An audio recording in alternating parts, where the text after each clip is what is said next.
کہ صلاح الدین ایوبی نے ان لوگوں کی نظریں بھانپ لی تھی یا نہیں، وہ استقبال کرنے والے اس ہجوم میں بچہ لگ رہا تھا۔ البتہ جب وہ ناجی کے سامنے مسافر کے لیے رکا تو ایوبی کے چہرے پر تبدیلی سی آ گئی تھی۔ وہ ناجی سے ہاتھ ملانا چاہتا تھا، لیکن ناجی جو اس کے باپ کی عمر کا تھا سب سے پہلے درباری خوش آمدیدوں کی طرح جھکا، پھر ایوبی سے لپٹ گیا اور ایوبی کو باہوں میں لے لیا۔ ایوبی کی پیشانی چوم کر کہا، میرے خون کا آخری قطرہ بھی تمہاری جان کی حفاظت کے لیے بہے گا۔ تم میری جنگی اور شرکوں کی امانت ہو، میری جان عظمت اسلام سے زیادہ قیمتی نہیں۔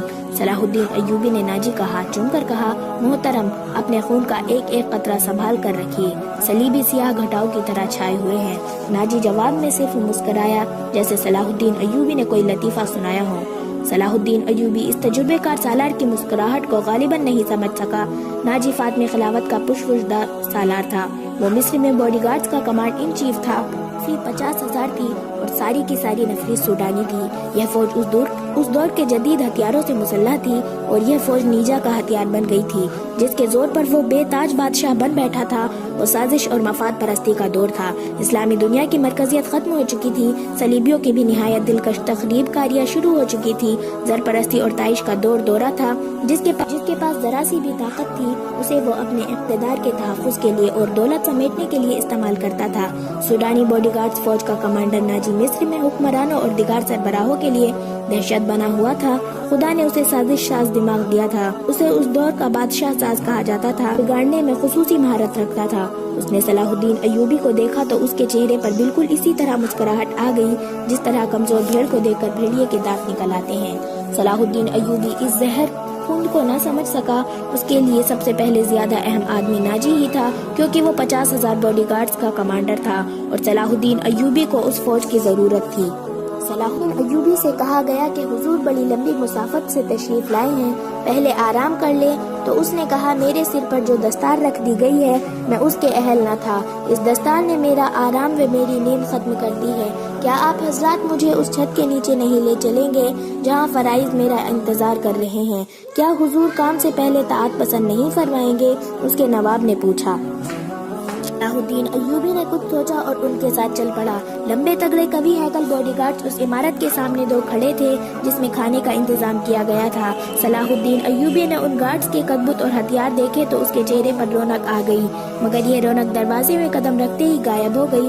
وہاں 4 نوجوان لڑکیاں جن کے جسم میں زہد، شکن، لچک اور شانوں پر بکھرے ہوئے ریشمی بالوں میں قدرت کا حسن سمایا ہوا تھا، ہاتھوں میں پھولوں کی پتیوں سے بھرے ہوئے خوشنما ٹوکریاں اٹھائے کھڑی تھی۔ انہوں نے صلاح الدین ایوبی کے راستے میں پتیاں بکھیرنی شروع کر دی اور اس کے ساتھ وف کی تھالی پر تعاوض و رباب اور شہریہ کا مسحور کن نغمہ ابھرا۔ صلاح الدین ایوبی نے راستے میں پھولوں کی پتیاں دیکھ کر قدم پیچھے کر لیا۔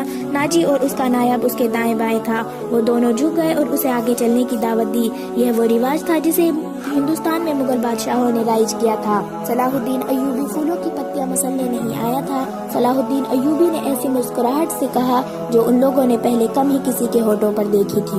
ناجی نے کہا، ہم حضور کے راستے میں آسمان سے تارے بھی نوچ کر بچھا سکتے ہیں۔ صلاح الدین ایوبی نے کہا، اگر میری راہ میں کچھ بچھانا چاہتے ہو تو وہ ایک ہی چیز ہے جو میرے دل کو بھاتی ہے۔